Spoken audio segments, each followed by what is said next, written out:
کیونکہ یہ بہت ضروری ایشو ہے۔ سر میں نے تو یہ موشن ڈالا تھا ورلڈ اکنامک فورم کی جو رپورٹ آئی تھی پاکستان کے حوالے سے، گلوبل جینڈر گیپ کے حوالے سے، میں نے اس کے اوپر یہ موشن ڈالا تھا۔ لیکن افسوس اس بات کا ہے کہ آج، اور جس ایشو پہ آج جس سے میں شروع کروں گی وہ بلوچستان کا ہی ایشو ہے، جہاں ڈگاری میں ایک خاتون اور ایک مرد کو گولیاں مار کے ان کو قتل کر دیا گیا، اور اس کی ہم شدید مذمت کرتے ہیں۔ لیکن اس سے زیادہ مجھے تھوڑا سا افسوس ہمارے اپنے ہی ایوان کے ہمارے چیف منسٹر صاحب تھے، جو انہوں نے ان کے بارے میں کہا، اس سے بھی ہمیں بہت تکلیف ہوئی۔ بات یہ ہے جی کہ ہمارا ملک اور یہ دنیا، اس میں آدھی پاپولیشن مردوں کی ہے، آدھی عورتوں کی ہے، اور مرد اس دنیا میں عورت کے ہی جسم سے آتے ہیں۔ مقصد یہ ہے کہ عورتوں کے حقوق اگر آپ پامال کریں گے تو پھر کہاں کا انصاف اور کہاں کی آپ کی آئینی اور قانونی حیثیت۔ ہمارا کانسٹیٹیوشن آرٹیکل 25 پوری طرح سے خواتین کو یہ رائٹ دیتا ہے کہ جینڈر ڈسکریمنیشن نہ ہو۔ آرٹیکل 38 اکنامک حوالے سے بھی خواتین کے خلاف جینڈر ڈسکریمنیشن کو برا سمجھتا ہے۔ لیکن پریکٹیکلی ہم کیا دیکھتے ہیں؟ پریکٹیکلی ہم یہ دیکھتے ہیں کہ نہ تو خواتین کو اکنامک طریقے سے، نہ سیاسی طریقے سے، نہ کسی اور، نہ قانونی طریقے سے خواتین کو ان کے جائز حقوق نہیں دیے جاتے۔ ابھی جو بلوچستان میں ہوا ہے سر، اس کی جتنی شدید الفاظ میں مذمت کی جائے وہ کم ہے۔ اور یہ ایک ایشو ہے جو وائرل ہوئی ویڈیو، اور یہ کافی دن پرانا ایشو ہے، لیکن اس قسم کے ایشوز روزانہ ہوتے ہیں۔ اور ان خاتون کے دل میں کیا گزر رہا ہوگا جب انہوں نے ان لوگوں سے کہا جو ان کو لے کے گئے، اور انہوں نے کہا مجھے ہاتھ نہ لگانا، گولی مار دو لیکن ہاتھ نہ لگانا۔ آپ سوچیں اتنی غیر تحفظ، اتنا ہمارا معاشرہ، جو ہمارے بھائی، ہمارے والدین، ہمارے خاوند، ہمارے بیٹے جس میں ہیں، ایسے معاشرے میں اتنی ایک خاتون جو بقول ہمارے چیف منسٹر صاحب کے 5 بچوں کی ماں ہے، وہ اتنی اپنے آپ کو غیر محفوظ سمجھتی ہے کہ اس نے کہا ہاتھ نہ لگانا۔ یہ کیا ہے؟ اور کیوں اس کے اوپر ہیومن رائٹس کمیشن نے ایکشن نہیں لیا؟ کیوں اس کے اوپر واویلا نہیں ہوا؟ کیوں اس کے اوپر شور نہیں ہوا؟ کیوں اس کے اوپر اس کو آرام سے چلایا جا رہا ہے؟ میرے خیال میں تو سینٹ میں آج سب سے پہلا ایشو یہ ریز ہونا چاہیے تھا۔ 50% 24 کروڑ عوام میں سے خواتین ہیں سر، اور سینٹ میں اور ہماری پولیٹیکل سپیس میں سر صرف 17% خواتین کو جگہ دی جاتی ہے، جبکہ ہمارا حق 50% کا ہے۔ اور سر حالات یہ ہیں کہ خواتین کو نہ تو جابز دی جاتی ہیں۔ پاکستان کا جو فیمیل ورک فورس ہے 20 سے 25% ہے، جو کہ دنیا میں ایک انتہائی لو فگر ہے۔ قائد اعظم نے بھی فرمایا تھا کہ جب تک خواتین مردوں کے شانہ بشانہ کام نہیں کریں گی، یہ ملک ترقی نہیں کرے گا، اور کوئی دنیا کا ملک ترقی کر نہیں سکا۔ ہمارے ہمسائے میں ہندوستان ہے، وہاں پر آپ دیکھیں، اور مسلم ممالک میں آپ دیکھیے، انڈونیشیا میں دیکھیے، ملیشیا میں دیکھیے، قطر، ہمارے جو عرب ممالک ہیں وہاں بھی دیکھیے، اب تو سعودی عربیہ میں اتنی آزادی ہو گئی ہے، تو ہمیں کیا مشکل ہے؟ اور اس کے اوپر جب تک کہ سیریسلی گورنمنٹ اس کو ٹیک اپ نہیں کرے گی، مجھے تو آج اس بات کا بھی پتہ نہیں ہے کہ کون سی منسٹری اس کو رسپانسبل ہے اور کون آج جواب دیں گے۔ سر ہیومن رائٹ، سر آپ تو بہت اچھے ہیں، باقی لوگ بھی بہت اچھے ہیں، لیکن سر کام ہم نہیں دیکھتے کہ کچھ ہوتا ہے۔ وہ تو سر آپ بات کریں گے۔ سر سیڈو کے ہم ریٹیفائی ہم نے کیا ہوا ہے، ایس ٹی جیز کی ہم بڑی آوازیں اٹھاتے ہیں سر، ایس ٹی جی 5 وہ بھی اس کی ہم ریٹیفائی، زبانی کلامی سب کچھ ہوتا ہے، لیکن سر پریکٹیکلی کچھ بھی نہیں ہے۔ خواتین کو اتنا تحفظ نہیں ہے۔ ہمارے آنریبل سینیٹر پرویز رشید صاحب نے اس دن بڑی اچھی بات کی کہ اتنی غیر محفوظ ہیں خواتین ہمارے معاشرے میں کہ وہ اپنے اوپر کئی لبادیں پہنتی ہیں، دوپٹے، چادریں، کیا کچھ نہیں، اپنے آپ کو محفوظ کرنے کے لیے ہمیں کرنا پڑتا ہے۔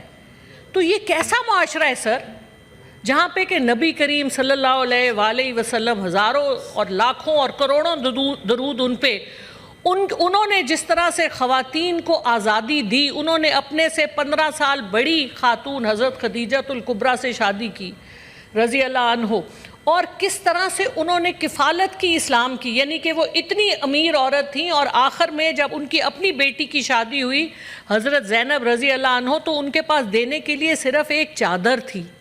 تو آپ سوچیں، اور نبی پاک صلی اللہ علیہ وآلہ وسلم کی محبت، اور پہلی مسلمان حضرت علی سے بھی پہلے مسلمان حضرت خدیجۃ الکبریٰ ہوئیں، اور ہم تو ان کا ذکر بھی نہیں کرتے، اور مجھے اس بات کی بہت رنجش ہوتی ہے. تو بات یہ ہے کہ خواتین، ہم مائیں ہیں، ہم بہنیں ہیں، ہم بیٹیاں ہیں، اور ہم اپنا عزت والا مقام چاہتی ہیں، ہم ایک محفوظ مقام چاہتے ہیں، ہم اس ملک میں شانہ بشانہ کام کرنا چاہتے ہیں، اور ہمیں یہ امپاورمنٹ جب تک ہماری حکومت اس حوالے سے ہمارے ساتھ کھڑی نہیں ہوگی تب تک یہ نہیں مل سکتا. تو اس حوالے سے میری 2-3 سینٹ کے ہاؤس سے چیئرمین صاحب، ڈپٹی چیئرمین صاحب، آپ کے توسط سے 2-3 میری ریکویسٹس ہیں.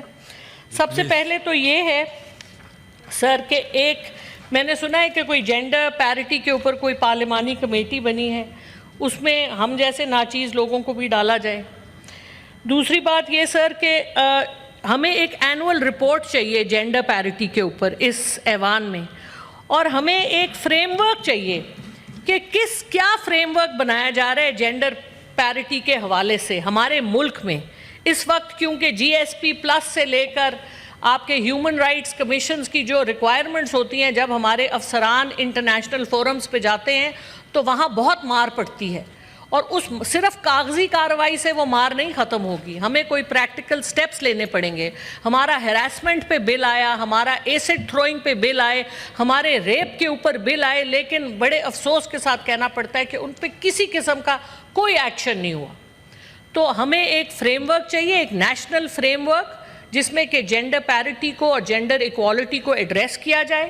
ہمیں ایک اینول رپورٹ چاہیے، اور ہمیں پلاننگ کمیشن سے ایک آن گوئنگ پروگرام چاہیے کہ کس طرح سے یہ سب چیزیں اچیو ہوں گی. اور سر ہم یہ ریکویسٹ کرتے ہیں کہ پارلیمنٹ میں، سینٹ اور نیشنل اسمبلی میں سے آپ ان لوگوں کو لے کے جائیں جو ان چیزوں پہ کچھ بات کر سکیں، اور جو کوئی سیر حاصل ہم کسی ڈائریکشن میں اس کو لے کے جا سکیں. کیونکہ جو بھی بلوچستان میں یہ ایک واقعہ سامنے آیا ہے، اس طرح کے روز واقع ہوتے ہیں اور ہمارا دل چھلنی ہوتا ہے یہ سب سن کے. بہت شکریہ ڈپٹی صاحب، بہت بڑی مہربانی. جی اپنا سینیٹر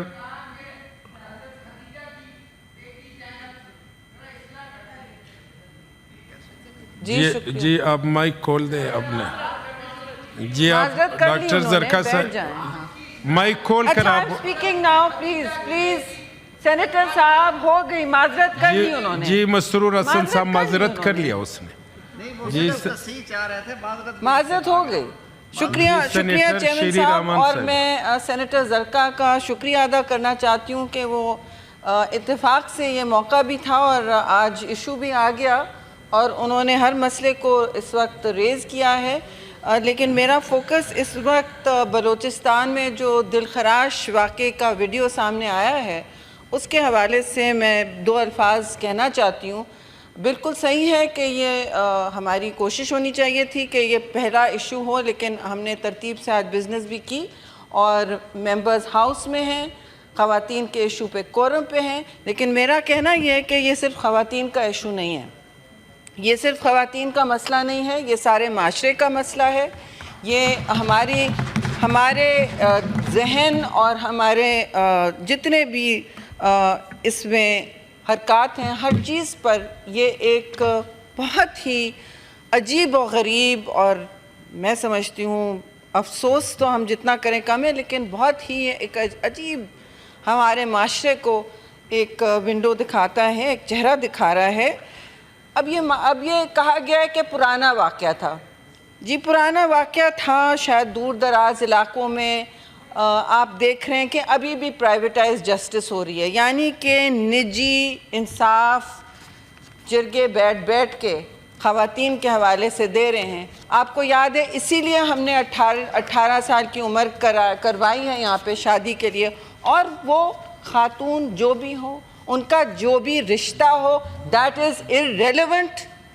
جس طرح اس جرگے نے جا کے اسے بے ایمانہ قتل کیا ہے، اس کا ہم سب کا سر جو ہے شرم سے جھکا ہوا ہے، اور زندہ قومیں جو ہیں وہ اپنی غلطیاں، اپنے معاشرے کے ناسور اسی طرح اعتراف کر کے اس معاشرے میں صفائی لاتی ہیں، اس معاشرے میں انصاف لاتی ہیں.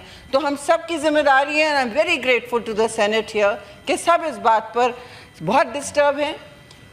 جب کا بھی ایشو تھا، شکر ہے وہ سامنے آیا کہ ہمیں پتہ چلا کہ ان علاقوں میں ہو کیا رہا ہے. اندھیرے دروازوں کے پیچھے تو ہمیں پتہ نہیں ہوتا کیا مظالم ڈھائے جاتے ہیں. رپورٹس آئیں رپورٹس جائیں، مظالم تو ابھی بھی ڈھائے جا رہے ہیں، اشرافیہ سے لے کے نچلے طبقے تک خواتین پر، اور بولنے والے ہم ہیں. اس میں جس طرح اس خاتون کو گولی ماری گئی ہے، ہم پروٹیسٹ کرتے ہیں، احتجاج کرتے ہیں جب جانوروں کو اس طرح گولی ماری جاتی ہے. کیا سمجھتے ہیں یہ لوگ کہ اپنے ہاتھ میں انصاف لیں گے؟ یہ ہوتے کون ہیں کہ خدا کی جگہ لیتے ہیں اس معاشرے میں؟ کسی نے ان کو یہ اجازت نہیں دی ہے. اور میں بہت اس پر خوشی کا تو نہیں اظہار کر سکتے، لیکن اتنا تو ہم کہہ سکتے ہیں کہ اس ہاؤس نے، پورے ہاؤس نے مل جل کر اس طرح کی روایات کو، جن کی بنیاد کہا جاتا ہے عزت اور غیرت کے نام پہ، یہ بغیرتی کا قتل ہے. کہیں سب اٹھ کے کہ یہ بغیرتی کا قتل ہے، یہ کوئی آنر کلنگ نہیں ہے، یہ ڈس آنریبل کلنگ ہے، اور پاکستان اس سے ڈس آنر ہوا ہے. But what will be honourable for this country is now to ensure that those people are brought to justice. Sir, اور میں بہت یہ بات مجھے کہنی پڑ رہی ہے کہ چیئرمین بلاول بھٹو زرداری نے بھی اس کا نوٹس لیا، سخت اور فوری نوٹس لیا ہے. سی ایم سرفراز بگٹی کو کہا کہ آپ نے کسی کو نہیں چھوڑنا ہے، سب کو کیفر کردار تک پہنچانا ہے. اب وہ 2 معصوم زندگیاں واپس نہیں آئیں گی، چاہے وہ مجرم بھی ہوں. یہ قانون کا کام ہوتا ہے جو وہ اپنے ہاتھوں میں لیتے ہیں اور سمجھتے ہیں کیونکہ عورت ہے تو وہ یہ شروعات کر سکتے ہیں. اس نے جو جرأت دکھائی وہاں وہ کھڑی رہی. اس نے کہا، جیسے اس میڈم سینیٹر نے کہا ہے، پیچھے نہیں، اس نے کہا مجھے ہاتھ مت لگاؤ، گولی مارنی ہے تو مارو میرے پیٹ میں گولی. نہایت شرمناک واقعہ ہے اس ملک کے لیے. اور اس حوالے سے جب سی ایم بگٹی نے کہا میں ایکشن لے رہا ہوں تو 11 لوگ، میری اطلاع میں 11 لوگوں پر FIR کٹ چکی ہے. 13 ہو گئے. اب صبح 11 تھا اور 13 تک گرفتاریاں ہو رہی ہیں. تو اب میں ایزی جسٹس میں بلیو نہیں کرتی. کسی نے کہا کہ ایسی طرح گولی ماری جانی چاہیے. ہمیں جتنا بھی ہمیں غصہ آئے، ہمیں انصاف کو اپنے ہاتھ نہیں لینا چاہیے. اسی کے خلاف ہم یہ بات کر رہے ہیں. لوگ، معاشرہ انصاف اپنے ہاتھوں میں نہیں لیتا. فردر سوسائٹی کو بروٹلائز نہیں کرے، یہ جسٹس سسٹم میں جائے. لیکن گزارش بالکل یہ ہوگی کہ جسٹس سسٹم پر کوئی، ہم جو ہمارے بلوچستان کے سینیٹرز ہیں، یہی تو بیوٹی ہے سینٹ کی، یہ حسن ہے اس ایوان کا کہ ہم آپ سے کہہ سکتے ہیں کہ اس پر نظر رکھیں. یہ ریموٹ علاقے ہیں، ہمیں پتہ نہیں ہوگا اور ہم بھول بھی جاتے ہیں. ہم یہ انسانیت کا طریقہ ہے کہ 1 مہینے بعد کون پوچھے گا کیا ہوا. تو میں ریکویسٹ کروں گی کہ بلوچستان کے سینیٹرز ہیں، اگر اس بات پر، سٹوری پر نظر رکھیں، آگے دیکھیں جی کہ ان کو کیفر کردار تک پہنچایا جا رہا ہے. یا بہت سارے پولیس تھانوں میں جہاں تفتیش بڑی کمزور ہوتی ہے، ان حوالوں میں تفتیش بڑی کمزور ہوتی ہے. میرا کوئی 30-40 سال کا تجربہ ہے ان کاموں میں. وہ ڈھول بجاتے ہوئے لاتے ہیں مجرم کو. No please don't be, who said that? مجرم کو لاتے ہیں ڈھول بجاتے ہوئے، ہار پہناتے ہیں، واہ واہ واہ، آپ نے ہماری کمیونٹی کا، ہمارے علاقے کا، ہمارے گھروں کا تقدس رکھا ہے. تقدس تو پامال ہوا ہے. تو اگر اس طرح کی انویسٹیگیشن وہاں ہوتی ہے، اس پر بھی نظر رکھیں کہ صحیح طور پر ان پر پروسیکیوشن صحیح ہو. ہم ظاہر ہیں بلوچستان کے سی ایم سے کریں گے، and he is under pressure, he is saying کہ میں کر رہا ہوں. لیکن ساری دنیا کی، ساری ملک کی نظریں اس کیس پر ہونی چاہیے. Because as the C M says, this is a test case for this government and for all of us. یہ صرف PPP کا مسئلہ نہیں ہے جی، یہ ہم سب کا مسئلہ ہے. اور میں چاہوں گی کہ ہم اس پر کل یا اگلے دن میں جو بھی سیشن آتا ہے ایک جوائنٹ ریزولوشن نکالیں. ہم ہر مسئلے پہ ہر ظلم پر نکالتے ہیں، یہ بڑا علامتی ہمارے لیے ایک قدم ہوگا. ہم سب کو جوائنٹ ریزولوشن نکالنا چاہیے، اور جو پارٹیز نہیں سائن کرنا چاہتی ان کا پھر اصلیت سامنے آ جائے گی. شکریہ جی.